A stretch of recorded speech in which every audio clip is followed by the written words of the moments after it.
Curso de Educação Mediúnica, livro 2, com Tatiana Benites, baseado nos livros da Federação Espírita do Estado de São Paulo, FEESP. Olá, sejam muito bem-vindos a mais uma aula do curso de Educação Mediúnica, agora com o livro 2, nosso último livro dos nossos estudos aqui dessa série, é o nosso 5º livro, e a gente continua falando sobre os tipos de médiums. Então, lembrando que só estudar aqui com a gente não é o suficiente, estudem os livros de Kardec, então nós estamos agora estudando muito mais o livro dos médiuns, porque nós estamos falando sobre as mediunidades, mas estudem todos os livros de Kardec.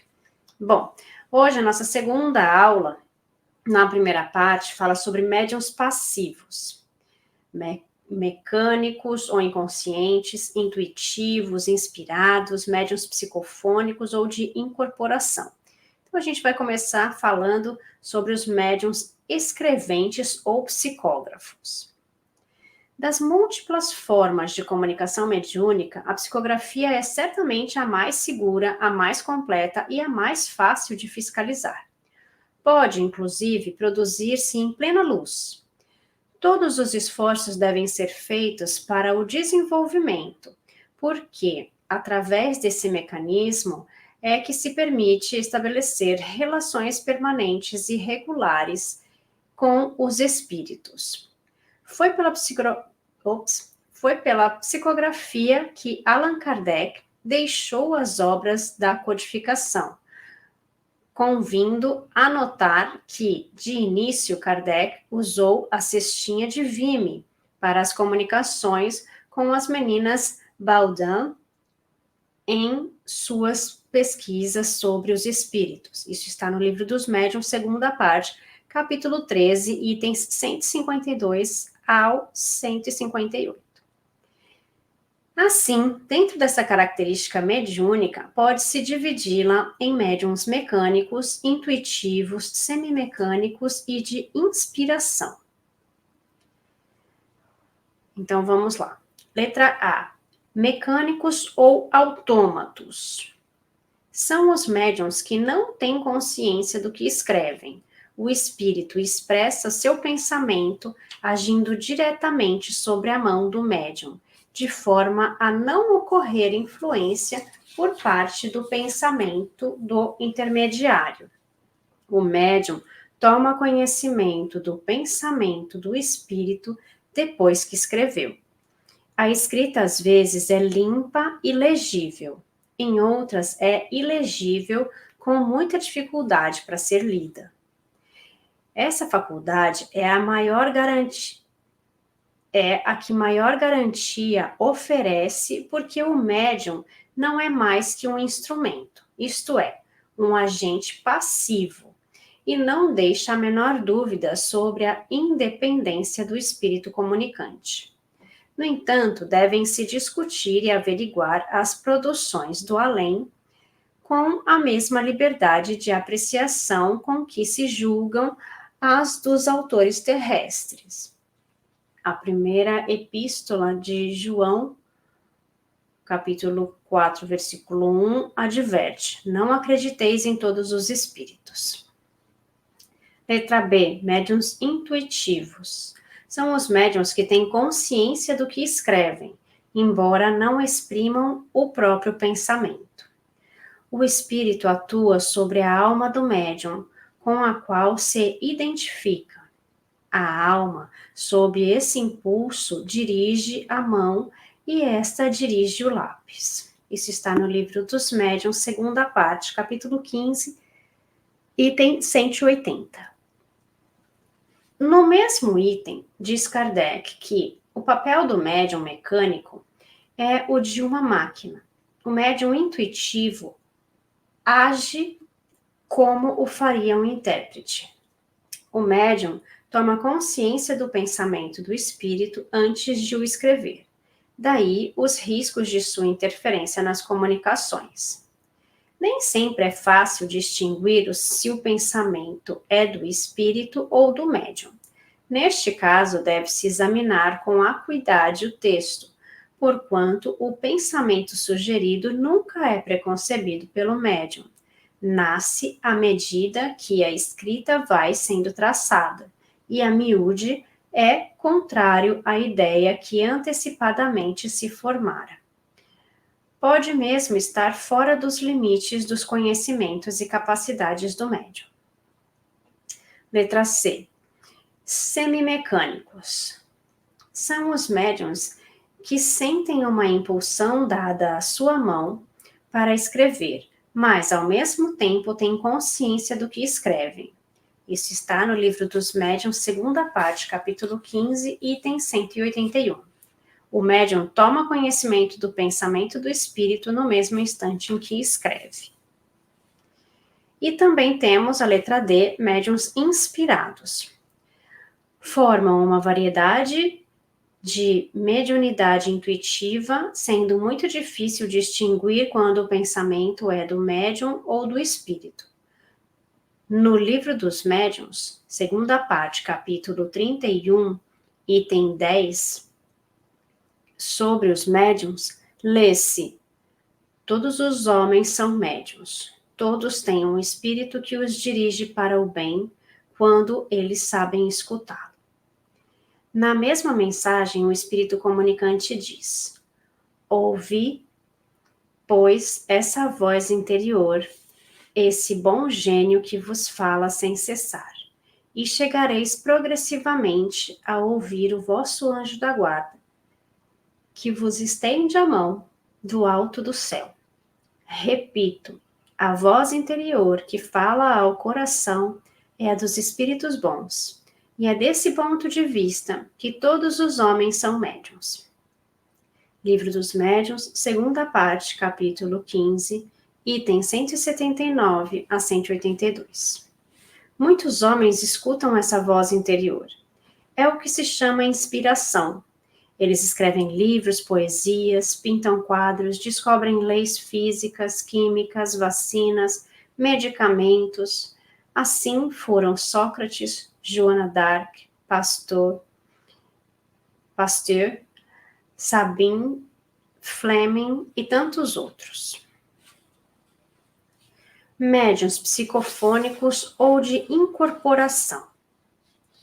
Ao tempo de Kardec, os médiuns psicofônicos eram chamados falantes. Livro dos Médiuns, segunda parte, capítulo 14, item 166. Uma categoria de médiuns nos quais o espírito atua sobre os órgãos da palavra, tal como atua sobre a mão dos médiuns escreventes.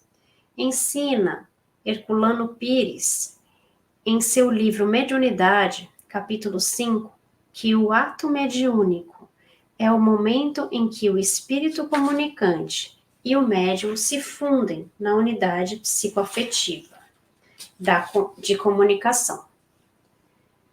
O espírito aproxima-se do médium e o envolve nas suas vibrações espirituais. Essas vibrações irradiam-se do seu corpo espiritual, atingindo o corpo espiritual do médium. A esse toque vibratório, semelhante ao de um brando choque elétrico, reage o perispírito do médium, realiza-se a fusão fluídica. Há uma simultânea alteração no psiquismo de ambos. Cada um assimila um pouco do outro. Uma percepção visual desse momento comove o vidente que tem a aventura de captá-la. As irradiações perispirituais projetam sobre o rosto do médium a máscara transparente do espírito. Compreende-se, então, o sentido profundo da palavra intermúndio. Ali estão fundidos e, ao mesmo tempo distintos, o semblante radioso do espírito e o semblante humano do médium, iluminado pelo suave clarão da realidade espiritual. Essa superposição de planos dá aos videntes a impressão de que o espírito comunicante se incorpora no médium. Daí a errônea denominação de incorporação para as manifestações orais. o que se dá não é uma incorporação, mas uma interpenetração psíquica, como a luz atravessando uma vidraça. André Luiz, em Missionários da Luz, capítulo 16, relata um caso de incorporação onde afirma que, mediunicamente falando, as medidas são as mesmas adotadas nos casos de psicografia comum, acrescentando-se, porém, que necessitaremos proteger com especial carinho o centro da linguagem na zona motora, fazendo refletir nosso auxílio magnético sobre todos os músculos da fala, localizados ao longo da boca, da garganta, laringe, tórax e o abdômen. Mostra ainda que o espírito do médium afastado do corpo físico permanecia vigilante, porquanto a casa física era seu templo, que urgia defender contra qualquer expressão desequilibrante. Diz ainda André Luiz que o processo de incorporação comum era mais ou menos idêntico ao da enxertia da árvore frutífera. A planta estranha revela suas características e oferece seus frutos particulares, mas a árvore enxertada não perde sua personalidade e prossegue operando em sua vitalidade própria. Então, amigos, nós temos aqui as definições, né, dos médiuns passivos e todas essas variantes, né, de tipos de mediunidade passiva. Então, aqueles que escrevem têm diferenças, né? A gente tem o médium mecânico, aquele que não tem a interferência do espírito nos seus pensamentos. Tem o intuitivo, que é aquele que intui o que tem que escrever. Os semimecânicos, que ele tem o impulso na mão, mas também tem a consciência do que está escrevendo. E os inspirados, né? Aqueles que vão escutar a sua voz interior, né? Aquele da intuição, da inspiração. E nós temos também os médiuns psicofônicos, né? Ou de incorporação, chamada incorporação. E eu vou seguir com o mesmo exemplo da aula passada. Ghost. Lembra que tem uma hora que o Sam, o personagem do Patrick Swayze, entra na médium, né? Que é a personagem da Hope Goldenberg. E ele entra, né, o espírito dentro do corpo dela. Então, isso não é real, né? A ligação que os espíritos têm, né? Incorporação, na verdade, seria um termo errôneo, né? Se a gente falar incorpora, né? Entra no corpo, né? A incorporação, na verdade, ela se dá por meio do pensamento, da ligação de uma mente e outra. Então, é uma ligação da mente. Então, por isso, quando existe essa afinidade, essa proximidade, o corpo também consegue se transformar, como ele explica, André Luiz explica, né? Por causa dessa aproximação psíquica. Então, por isso, a gente também vê algumas modificações nas pessoas, nos médiums, né? Modificações físicas nos médiums. Bom, partimos para a parte 2. A parte 2 vai falar sobre analisar as comunicações. É essencial ao dirigente espírita analisar a comunicação recebida, porquanto o engano cometido em uma delas poderá ocasionar um grande perigo para a doutrina. Por isso, Erasto, Livro dos Médiuns, segunda parte, capítulo 20, no item 230, Erasto recomenda ser preferível rejeitar 10 verdades a admitir uma única falsidade, uma só teoria errônea. Isso contém uma lógica inconteste, pois uma verdade, se for rejeitada numa determinada época, ressurgirá mais tarde, com um novo ímpeto, ao passo que uma mentira, se for aceita, poderá acarretar grandes danos. Aqueles que buscam o espiritismo com curiosidade e no intercâmbio com o plano espiritual solicitam exclusividade, poderão estar sujeitos a fracassos e erros. O egoísmo fecha as portas às aquisições morais. O relacionamento com os que estão no mundo espiritual deve ser de respeito e nunca de interferência para a solução de problemas pessoais. Quando domina esse exclusivismo, os enganos acontecem, retardando o aprimoramento das almas em relação.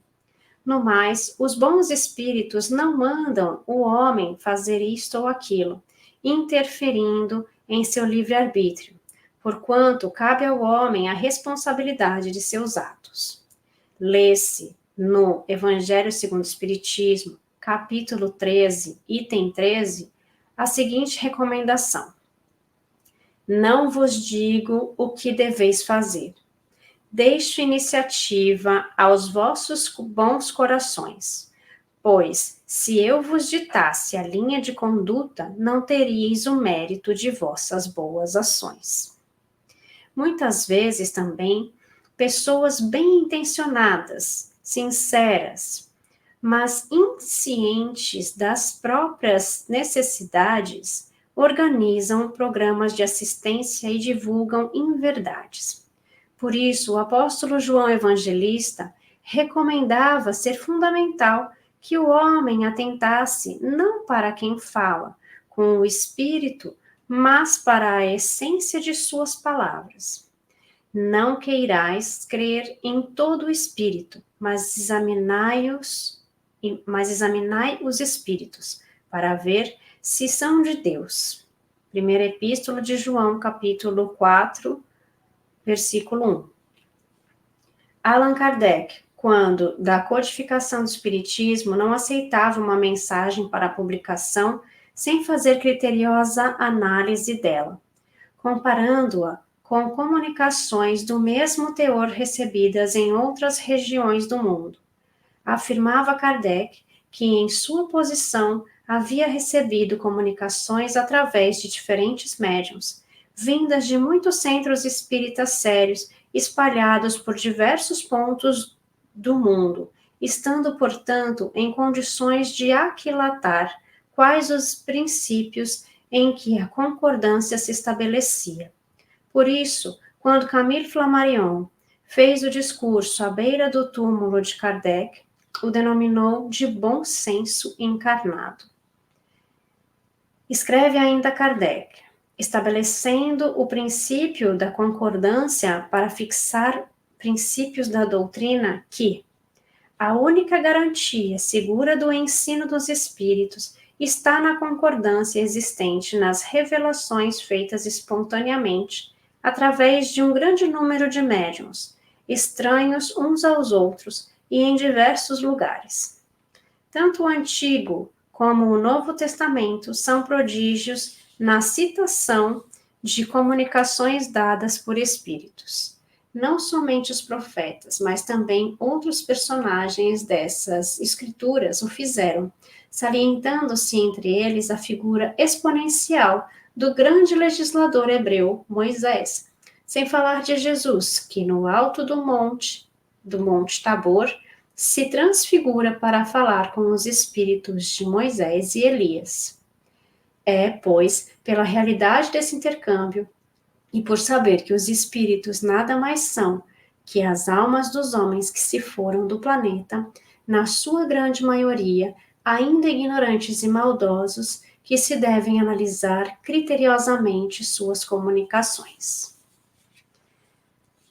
Então, gente, olha só que coisa maravilhosa, né? A gente não pode acreditar em todas as comunicações que nós recebemos, assim, de bate-pronto. Ah, mas é o espírito de fulano. Ah, mas essa comunicação é tal. Primeiro porque nós, como médiums, o próprio nome já diz, a gente está no meio. Então, pode ter interferência nossa.